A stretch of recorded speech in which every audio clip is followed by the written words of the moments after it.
ñu ne tiit nañ. moom nag wax na nee na ragaluma kaso ragaluma dem yoon. Farba Ngom dëmm la Farba Ngom nooxóor la il a le droit d'être défendu. homme politique là bàyyi ma rassurer les militants de l'APR. nax leen. loolu du naxaate. manipuler leen. merci kon tooy du ma sa mag. sama mag non sama mag nga. ah mais sa mag li nga naan da ngay manipuler. égaler s'il vous plaît. dama leen di proposer leen mooy ñu teel a lijjanti avocat yi comédie bi dafa doy ci magum tey bu leen fàtte aimer vidéo bi te partagé ko yéen a mën a jàpp ci liggéey bi. hors antenne d'abord. trop tard yaa ngi direct kii mooy Doudou Ndoye avocat Farba Ngom. Vous êtes déjà en direct.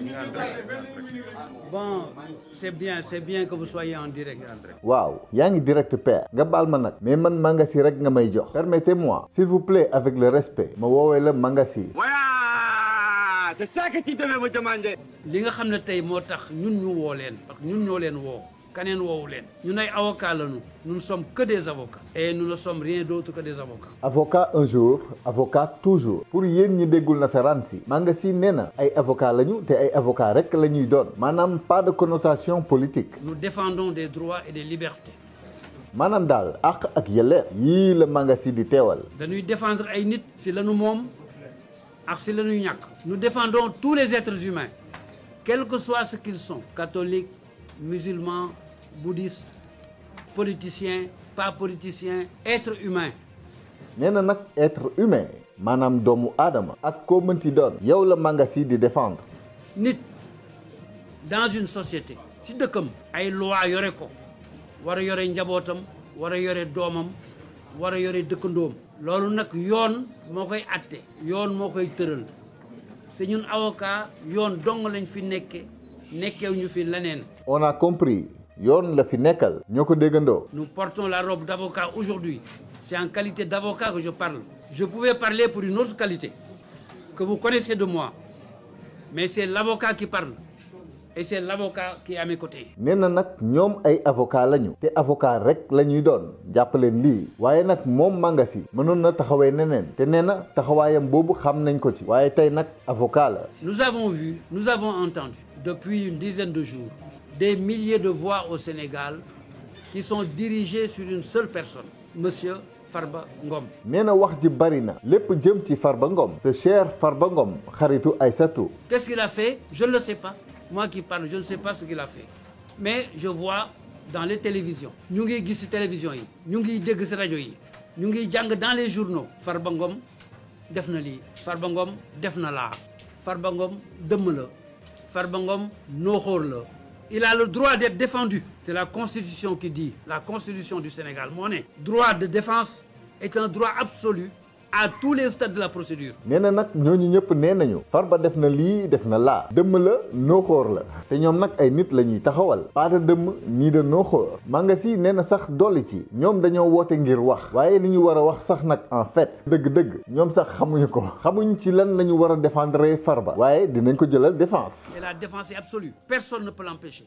À partir de ce jour-là, il a droit à être défendu. C'est ma conception du droit et c'est ma conception de mon devoir. Mangasi daal nee na donte sax xamuñ ci lan nañu war a défendre Farba dinañ ko défendre ndax kat am na droit à la défense moom Mangasi nii la gisee droit nii la gisee devoir. Quel que soit le parti politique qu'il a élu, c'est pas mon problème, ça n'a jamais été mon problème le parti politique. Mon problème c'est la liberté. Notre problème c'est le droit. Notre problème ce sont vos enfants et vos petits-enfants. seeni doom ak seeni sët yéen ñii di ma seetaan Mangasi nee na ñooñu lay xalaat ñooñu ñooy problème am ñu ni la Farba nga naan seeni sët guy ga nga ni Dakar ga Mangasi nee na tamit ngeen aimé vidéo bi te partagé ko nee na ngeen koy def ci seen statut WhatsApp yi ak ci groupe yi ngeen bokk bon d'accord loolu moom màkk ci dool yi waaye nag dëgg-dëgg bu dee abonné goo abonneel te bindal ma ci commentaire yi Jadine ci la bokk Ami Diop nee na ci yaayu Sonko yi la bokk alhamdulilah yaay Aminata est-ce que sax du maamu nabi Aïta maa ngi lay ziar nee na Jadine ci la bokk Fatou Diouf maa ngi lay dalal jàmm ku bees la ci la bokk noonu tamit Saliou Ley ak si la jàmm Seydina Omar Sey yow moom jarul sax ngay wax xam naa ni moom doo ku bees kii nag mooy sax borom chaîne bi moom ak sama bàjjen Zeynab wax dëgg yàlla taxaw nañ ma ci liggéey bi ci côté yépp nag muy xalaat wala seen alal vraiment investir nañ seen bopp ci chaîne bi maa ngi leen di gërëm di leen sant du yéen kese sax nag yéen ak ñeneen waaye dëgg-dëgg man ak yéen dañoo yàgg jaaraama ci seen taxawaay. Farba Ngom aujourd'hui ne sait pas ce qui lui est reproché. C'est étonnant. Il n'a reçu aucun papier du monde entier avec lequel on lui dit on vous reproche d'avoir tué le chien là. On vous reproche d'avoir creusé un puits. Rien. Nous, ces avocats, on n'a rien vu, on n'a rien lu sur lesquels on lui dit vous avez mangé la poule ou le poulet. Rien. Mangasi nee na Farba kenn neewu ko da ngaa rey xaju jàmbur wala da ngaa gas teen nee na ba ci ñoom avocat yi sax jotuñu dara luy jiiñ Farba ni dafa lekk ginaaru jàmbur. Je vous rassure. C'est plus grave que ça. La presse parle de rapport de CENTIF. C'est possible. Je ne l'ai pas vu. Lui non plus ne l'a pas vu. On ne l'a jamais invité à venir s'expliquer devant le CENTIF. Jamais. nee na nag këru taskatu xibaar yi ñoo ne rapport CENTIF lañ ko toppee waaye ñoom nag gisuñu dara. Vous savez, messieurs, mesdames les journalistes, vous savez que la presse, c'est comme les vérités de Molière. Telles sont dans un camp, les autres dans un autre camp. Est-ce que maintenant même on a une véritable presse d'information? bu jógee ci loolu def ni ay moromam presse sénégalaise la nit di woo ba noppi di ko xas ñoom tamit ñu nangu ba dee c'est grave. On doit avoir des presses d'information et nous avons de plus en plus de la presse d'opinion selon les camps que vous soutenez. Vous diffusez les informations qui les intéressent, ainsi de suite. Nous le savons, nous sommes tous des Sénégalais. nee na ñun ñëpp ay sénégalais lañu. xam nañ ni presse bi daa far ku nekk li arrangé ki nga àndal rek ngay wax. C'est ce que Léopold Senghor disait dans les années 60 quand quelqu'un venait le voir et se plaignait de Baboucar Cissé ou de Doudou Ndoye, et vous laissez vous plaindre pendant 2 heures de temps, il vous répond ah mon cher ami, nous sommes tous des Sénégalais. naka jekk ma xool Mangasi rek ne kii Senghor ak Molière fini sénégalais de l'époque paléolithique. Les célibataires qui n'ont pas encore d'enfants n'attendent que de prendre mari ou de prendre femme et d'avoir de beaux gosses. Alors, faisons en sorte que nos enfants, nos futurs petits-enfants puissent être contents d'être dans un pays où ils sont en sécurité, où celui qui a tort, celui qui a raison, où on ne flingue pas les gens comme ça et qu'on détruise leur réputation sans qu'il y ait rien. nee na nag yéen célibataires yi na ngeen góorgóorlu te takk ci soxna yi soo leen amee doom ay beau gosse nag dinañ kontaan nekk ci réew boo xam ni ku mel ni Farba Ngom daf fi am sécurité réew moo xam ni kenn du fi falañee les gens comme ça. J'affirme et je dis j'affirme, nous sommes pour l'instant 4 avocats autour de Farba Ngom. Personne, aucun des 4 avocats ne sait de quoi il s'agit. Aucun des 4 avocats ne sait ce qu'on lui reproche. Vous trouvez ça normal? ñoom nag ñeenti avocat lañu waaye kenn ci ñoom xamul sax lu waral moom mu toog fii di wax ñoom daal ñu ngi wax rek di enfoncer Farba dafa mel ni borom kër gi dafa jóg ne tey ñu suis laa bëgg rek nga gis Farba tëb uti ji avocat yi ñëw toog naan waaw dëgg la Farba moo téye bum bi Farba takk na deret te xeeñ na waaj yi waaye nag boo leen demee ca gétt ga boo leen fa gisul xar mi bu leen jiiñ Farba ka ni moo ko sàcc. Pour ce qui me concerne personnellement, ce que je viens de dire, j'ai eu l'occasion de le prouver au Sénégal il n'y a pas si longtemps. J'ai eu l'occasion de le prouver au Sénégal il y a très longtemps. Pas si longtemps ou très longtemps. Il faut se décider. Mesdames, messieurs les journalistes, vous savez, j'ai l'air un peu passionné, mais ce n'est pas de la passion du cœur, c'est le style verbal. Il faut bien que nous puissions nous faire entendre, nous puissions montrer que ce qu'on fait, nous le croyons. C'est pour ça que nous avons appelé au nom de Farba Senghor que nous défendons. Farba Ngom. nee na bu dee dafa niru ak ku xër bu leen ko jàppee du loolu waxim képp la ngir jéem leen a tuur lëndëm enfin pour gëmloo leen ni que ni ñoom li ñuy wax dañ ko gëm nii nañuy défendre Farba Senghor oups Farba Ngom laa bëgg a wax. ngir yàlla s'il vous plaît sénégalais cessez de dire des choses que vous ignorez. Nous les avocats nous ignorons ce qui se passe. Mangasi nee na yéen sénégalais yi bàyyi leen di wax loo leen xamul même bu dee Farba ci boppam moo weer boppam bu leen ci wax ndax yéen sénégalais yi mënoo leen xam ñoom avocats yi sax xamuñ li xew dañuy wax nii rek pour wax. Farba Ngom, le principal intéressé, n'a jamais vu ni reçu quelque chose qu'on lui reproche. Mais attendons qu'il le reçoive, attendons que nous sachions nous.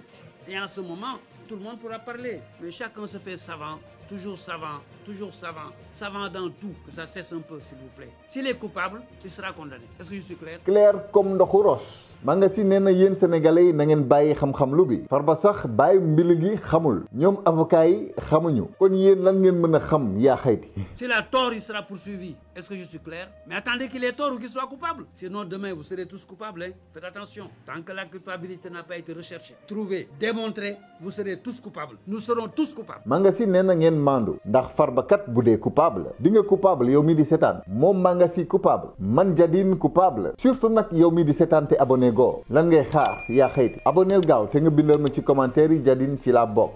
Tant qu'on n'aura pas recherché, trouvé et démontré la culpabilité, que chacun attende son tour. Voilà, c'est pour ça qu'on est là, pour vous alerter, vous dire faites attention, apprenons à nous taire sur des choses qu'on ignore. Manga si nee na lii moo waral woote bu rëy bii nee na ku xamul da nga noppi moom nag xamul waaye il fallait que mu woote ngir wax ñëpp ni ku xamul da nga war a xaar ba xam dooray wax man moom li ma xam leer na ma mooy matériel bureautique informatique multimédia caméra drone et cetera Touba technologie laa ci wóolu woote leen gaaw ci numéro yii ne leen Jadine moo ñu boole lii mooy code promo bu wóor bi. Je laisse la parole à mon confrère Baboucar Cissé, avocat à la cour.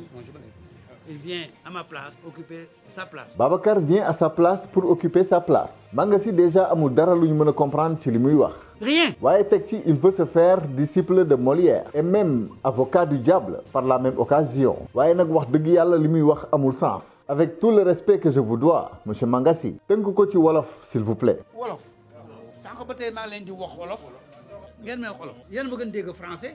français amul njariñ na ñëpp dem jàngi anglais moo gën a yaatu ci àddina woo leen gaaw Mr Alaaji Gueye bu Fluency in English di ngeen jàng anglais ci lu gaaw numéro ma ngi nii woo leen ko ci WhatsApp ne ko Jadine moo ñu boole lii mooy code promo bu wóor bi.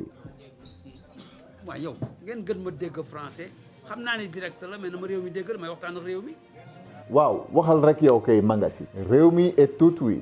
direct damay wax direct ñëpp la ñuy waxal sénégalais la ñuy waxal dañuy waxtaan fi mu nekk. xam nga ni direct bi arrangé wu la mais waxal ñu dem. dama ne bu fekkee da ngeen bëgg ma lakkal leen wolof naa leen lakkal olofu lébu mooy olof bu leer nañ xam loolu mooy lan mooy Farba Ngom mi nga xam ne moom la ñuy xàppati di ko ñàppati guddeeg bëccëg andil wàccel joxel defal amul ci kenn ku bind tey ñiy bind di wax yëpp koo xam ne yori na dossier Farba Ngom si loxoom ku ko yor si loxoom na jël télévision wax ëllëg ne moom la ba mu wax ñu fu mu ko jëlee. lan la fi Manga Sy wax ba toog nii that is my question. Farba mi ñuy xàppati di ko ñàppati kenn amul dossier wam wala man maa déggul wala lii la Manga Sy wax.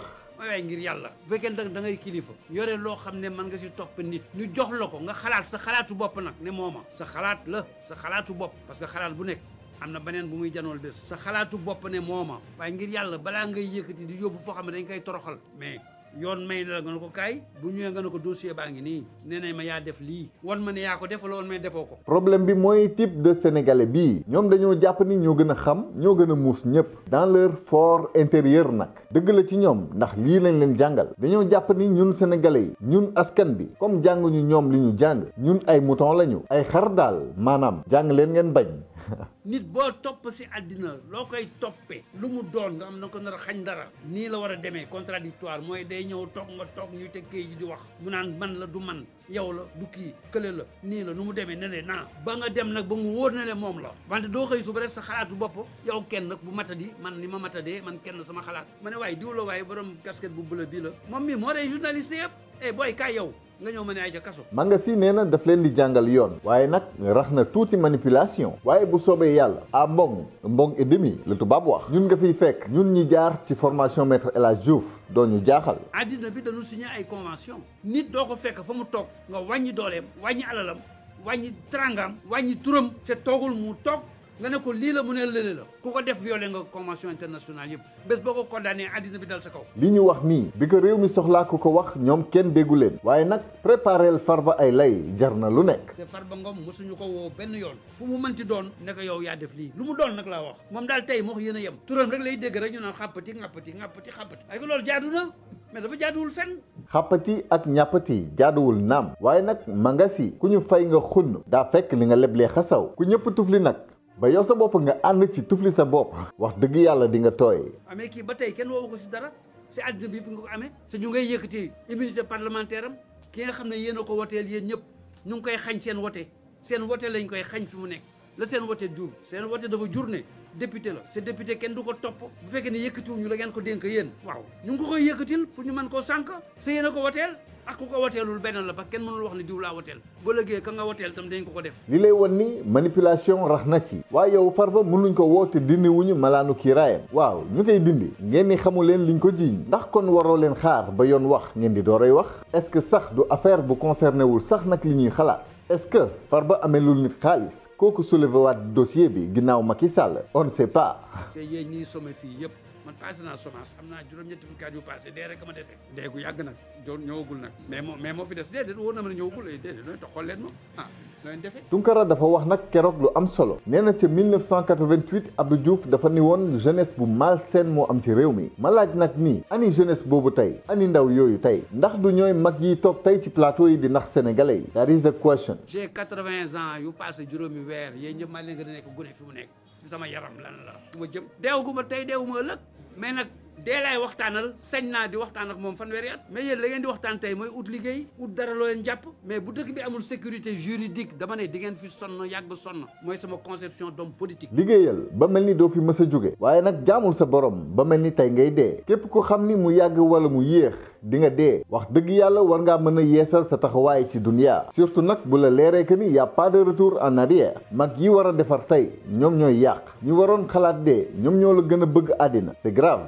homme politique laa tam xam ngeen ko. waaw loolu moom feeñ na ci sa discours Mangasi homme politique nga mais yéen seen politique mooy se faire l'avocat du diable avec fierté sans honneur ni lucidité. dama ko jiitalul parce que dama gis combat bu gën boobu parce que combat politique bu mu mënti doon dafa war a mujj si njariñu askan bi. seen njariñal bopp plutôt lan la Farba teg ci table bi that is the question. bu ñu kenn booleex benn procureur nag ñoo bokk ndeyax bàyyi ñun ñëpp foofu laa yem li des yëpp liggéey la rek du leneen Baboucar. munoo leen juboo ak procureur bu jub di jubal te war a jubanti c'est impossible loolu moom dugal ngeen seen bopp ba noppi Babacar nee na tu as tout dit. ah déet Baboucar mii ne man tu as tout dit waxagul balaa ngeen a xam si j'ai tout dit mu wax ba pare kaa jël sama place doom waaye jógal waaye sa ñëw fi balaa Babacar di ñëw DGT Omzo dafay jaay ay camion nouveau modèle dañuy def location camion grue pour déplacer yu diis yu ci mel ni conteneur lépp lu jëm ci wàllum logistique location dépôt conteneur pour ñu yor ay bagages yu ñu bëgg a denc fii ci Dakar mu am nag ay gardiens yoo sax yor xaj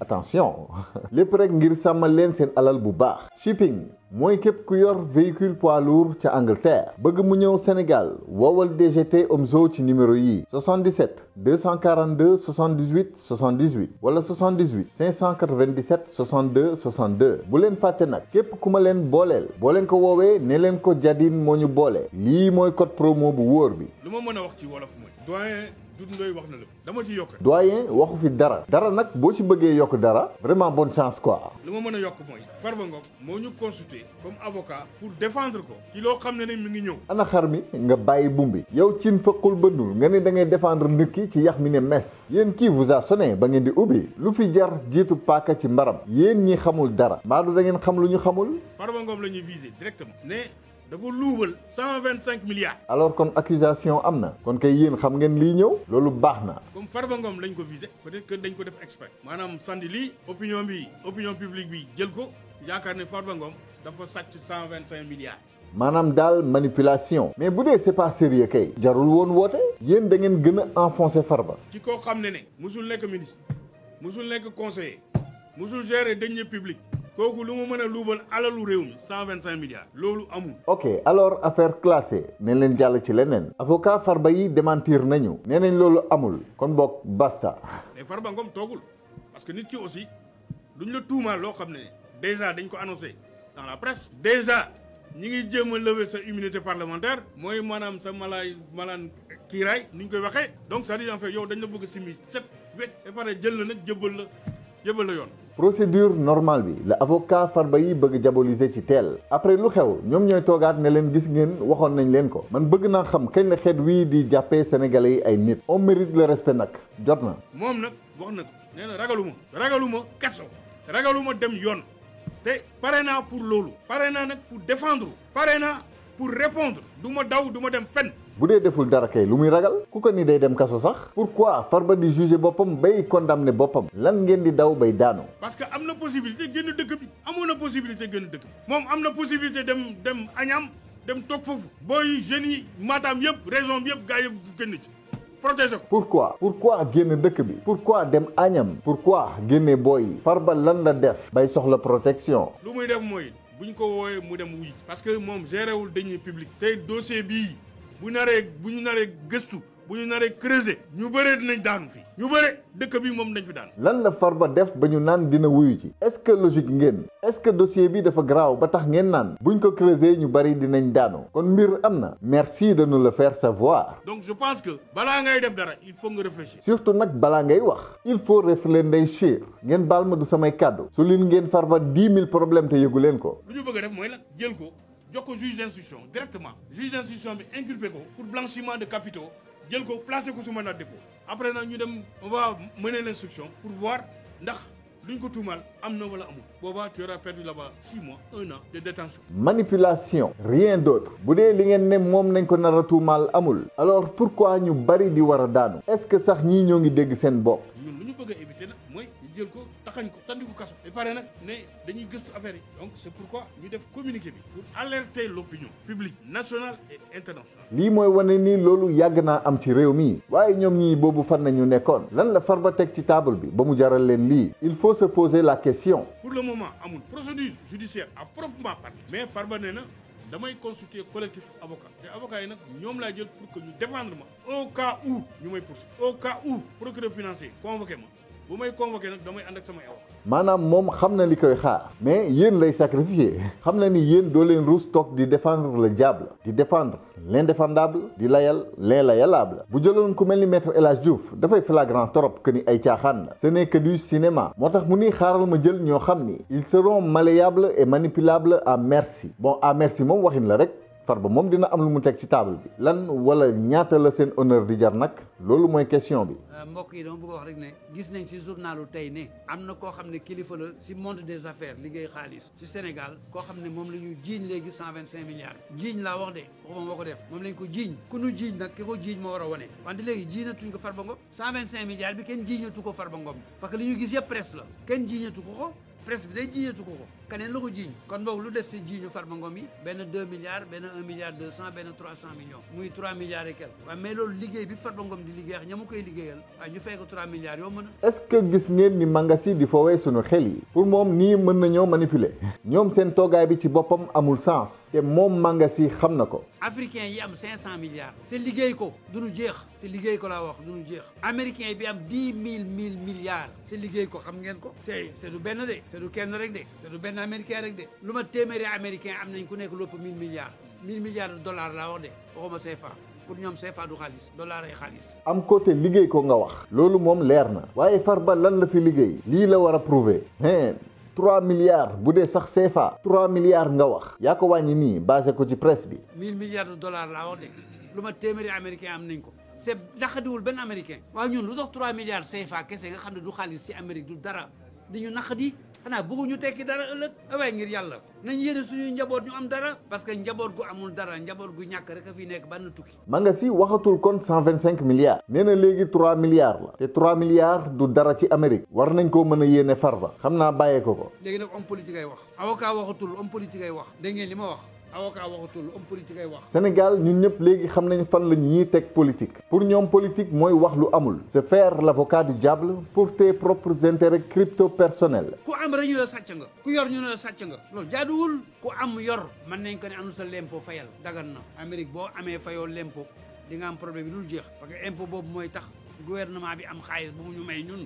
kon Sénégal war na ne waa ji am na liggéey na dagan na est-ce que fay nga lempo yi bu fayee nga jox ko xale yi man doo am kon looy joxe foo koy jëlee da nga koy ñaani rek nañu nangu suñuy mbokk liggéey c'est Farba Senghor la muy liggéey dina ko prouver maa leen ne Farba Ngom waay Senghor waaye Farba ba ma yaay sama xarit sama rakk jooju Farba Senghor Farba Ngom lay wax Farba Ngom la mu liggéey dina ko prouver Farba Senghor tamit li turam di ñëw inconsciemment bëri na trop fépp nag mais bref dégg ngeen Mangasi conception bi mu am ci politique buñ ci àggee xam wante ngir yàlla war a sóol yi nañ dimbali nit ñi bàyyi leen ñu liggéey ndax nit ñi mën a am te lii nag jikko sénégalais daf fi yàgg croyez-moi de maa ngi fiy bëgg a yàgg nag Sénégal laa wax de maa ngi fiy bëgg a yàgg jikko Sénégal la dafa mel ni mosuñu nangu duñu nangu que sa dëkkandoo génn fa ngeen bokk dem am dara waaye yéene ko loolu sant yàlla mu jox la ci nga ñaanee ko yaay sonal sa bopp rek lii tamit ñun askanu Sénégal ñoo ko war a lijjantil suñu bopp ku jug xas ñu naan ñu lii wala lee seen jikko la da ngeen iñaan et cetera ku xam as tuut foog ni kenn xamu ko jug di xas askanu lëmb lii ñun ñoo ci war a jug yéene ko mu gën koo am jëla si jox ngay jox keneen xaalis bi mën a circuler nit ñi mën a coop laa wax man si am doxal gars yi mu ngoog loolu laa bëggoon wax lii mooy seen conception ci politique man moom ñàkk jëriñu laa gëm pas nit ki nu mu amee rek baax na muy sàcc muy fen muy xaalisu lobby wala franc-maçon pourquoi pas sax drogue wala góor jigéen nu waaye amee rek baax na xaalis bi bu taqee neefere sax garaawul on encaisse waa ji lu mu bon day mujjee baax te pourtant ñëppay xam fi xaalis bi jóge ñu naan dafa baax parce que dafay def social may na 100 000 francs fële may na saaku ceeb fee lii moo tax ñi xam as tuut wala am as tuut lu ci ëpp dañuy jàppee ay xar damay sàcc sa 1 million ñëw jox la ci 5 000 francs ak t-shirt rek nga topp ma campagne sa kaw lu ni mel moo tax xeet wii respecté wuñu sama askan loolu yëpp nag daf fiy jeex te ci ñun sénégalais yi la des boo respecté sa bopp ku la gis respecté la nañu jox suñu bopp cër bu ñu joxee suñu bopp cër loolu yëpp dina fi jeex sama askan dinañ ko delloo cëram à bon entendeur salaam